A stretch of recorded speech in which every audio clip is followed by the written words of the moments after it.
Statistique et probabilité. Lien entre ces deux notions. Tout d'abord, il existe plusieurs sortes de dés. Il n'y a pas que des dés numérotés de 1 à 6. C'est pourquoi, dans beaucoup d'exercices, on vous dira que vous prenez un dé à 6 faces et qu'il est numéroté de 1 à 6.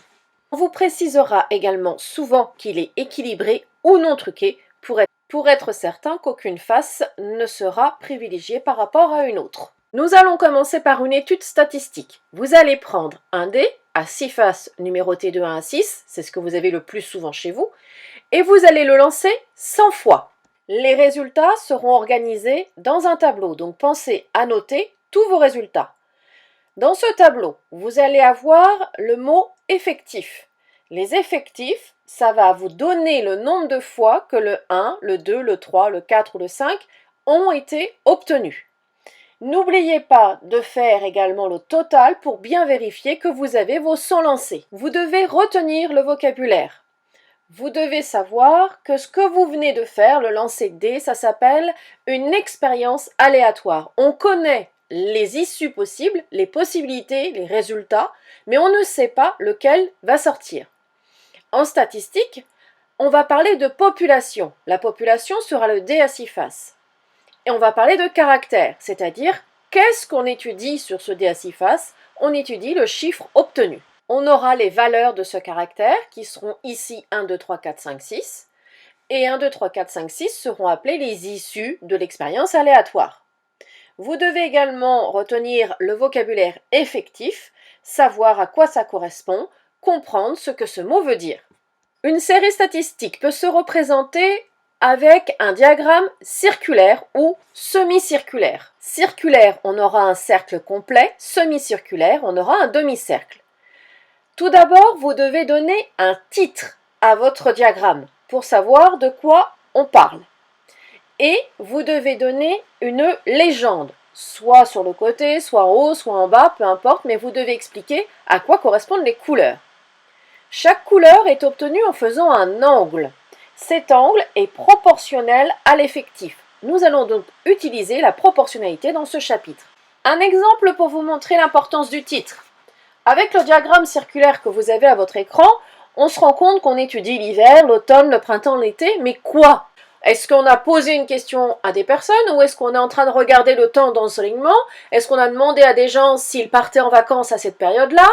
On ne sait pas, puisqu'il n'y a pas de titre. Pour faire un diagramme circulaire, vous reprenez le tableau de départ. On va prendre l'exemple du lancer de dés et on va venir rajouter une ligne à ce tableau. Cette ligne va nous permettre de calculer les angles. Je vais donc, pour calculer ces angles-là, pour remplir cette ligne vide, il va falloir remplir la colonne du total, le total des effectifs et le total en degrés. Avec un diagramme circulaire, votre total sera de 360 degrés.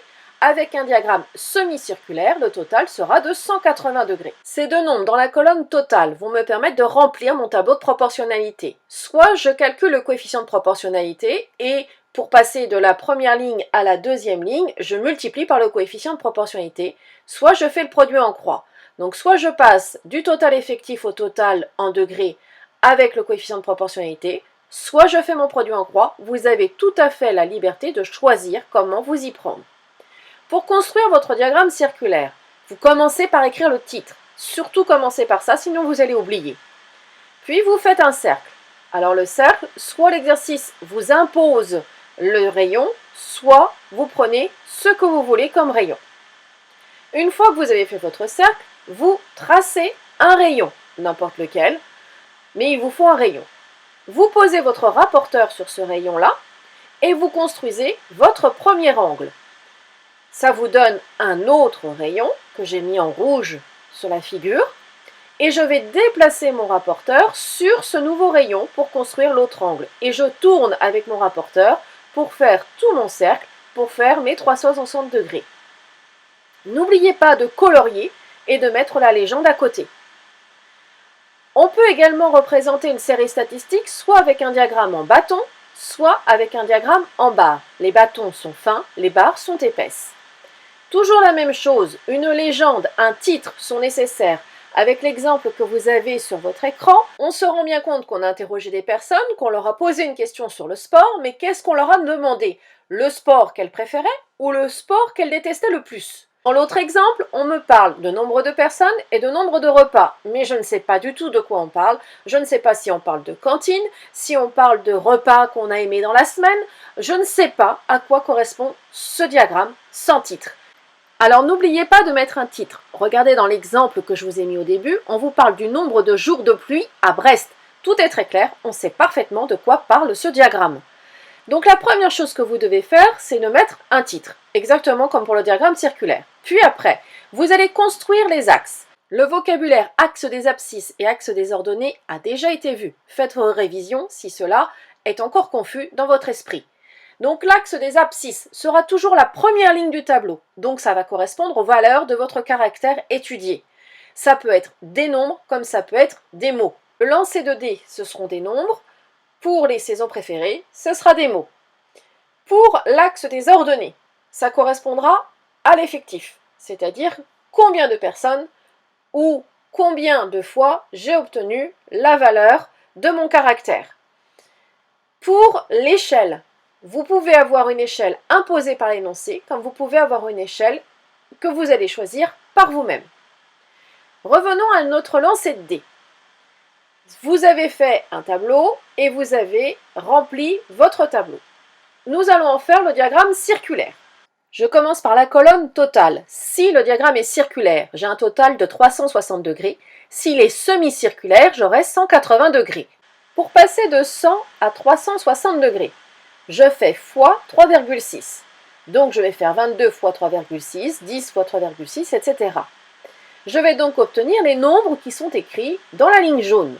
Je dois vérifier qu'en additionnant tous mes angles, je vais bien retrouver mon 360 degrés.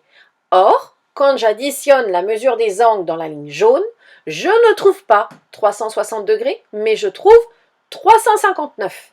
Il va donc falloir que je fasse un mauvais arrondi pour l'un de mes angles. Je ne vais pas le prendre au hasard. Il va falloir que je réfléchisse pour faire le bon choix.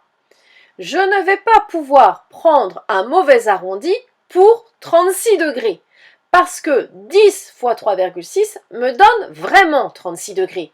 De même, 25 fois 3,6 me donne vraiment 90. Je n'ai pas fait d'arrondi pour ces deux angles-là, donc je ne peux pas changer leur valeur. Par contre, pour les autres, j'ai fait un arrondi. Donc généralement, c'est le dernier angle que l'on va prendre. Au lieu de faire 79 degrés, je vais faire 80 degrés. Je n'ai plus qu'à représenter mon diagramme circulaire en mettant le titre et la légende. Et visuellement, on peut dire que le 2 est beaucoup plus sorti que les autres nombres, de même que le chiffre 6. Pour mon diagramme en barre, vous pouvez prendre 1 cm pour un résultat, pour un effectif, ce qui fait que vous irez jusqu'à 25 cm au maximum, qui correspond au chiffre 2. Maintenant, le lien entre statistique et probabilité. Les statistiques, c'est ce qui se passe dans la réalité. Vous venez vraiment de lancer un dé et de regarder ce qui se passait.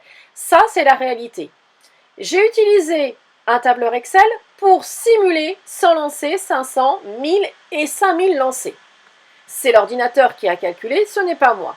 Je vous ai donc mis dans les tableaux mes résultats. Et avec ces résultats-là, je vais chercher à calculer ce que l'on appelle une fréquence. Une fréquence sera soit un nombre compris entre 0 et 1, soit un pourcentage. Ça va dépendre de votre énoncé. Si l'énoncé vous dit « calculez la fréquence », et c'est tout. Vous devez, par vous-même, savoir que ce sera un nombre compris entre 0 et 1, et quand vous ferez la somme de vos fréquences, vous devrez obtenir 1.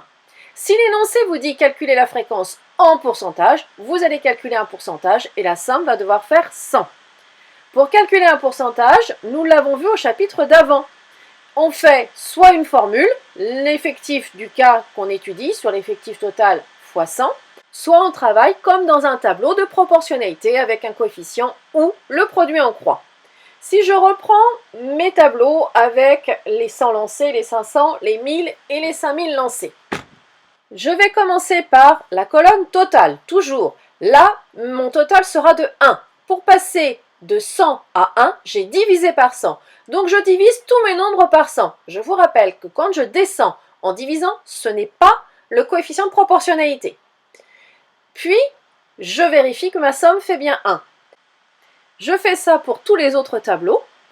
Et observez bien vos résultats. De plus en plus, l'écart entre vos résultats va diminuer.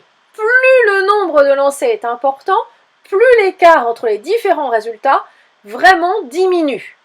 Je m'approche pratiquement de la théorie.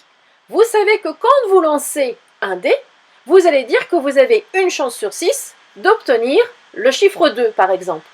Ça vous donne une probabilité de 1/6 d'obtenir 2. Et une valeur approchée de 1/6, c'est 0,1667.